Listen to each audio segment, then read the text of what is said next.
திருமந்திரம் ஒரு பாடல் சொல்லுது, சிவசிவ எண்கள தீவினையாளர்.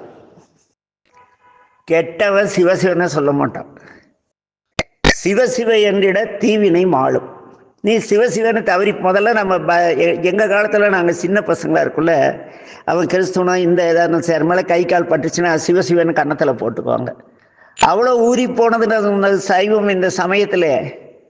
ஏன்னா அந்த சிவசிவன்னா அந்த பாவம் போயிடுமா அவங்களுக்கு.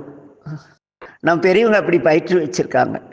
சிவசிவ என்கிற தீவினையாளர் சிவசிவ என்றிட தீவினை மாளும், சிவசிவ என்றிட தேவரும் ஆவர்.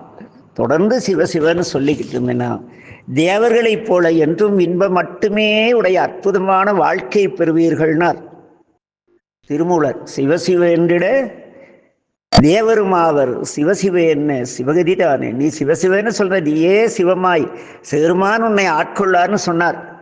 தீட்சை வாங்கிட்டு சிவசிவ சொல்லுன்னு சொல்லவே இல்லை சாமி. திருமூலரோ ஞான சம்பந்தரோ நாவுக்கரசடிகளோ. இதெல்லாம் எப்படி இடைப்பகுந்ததா ஆண்டவனுக்கு தான் வெளிச்சம்.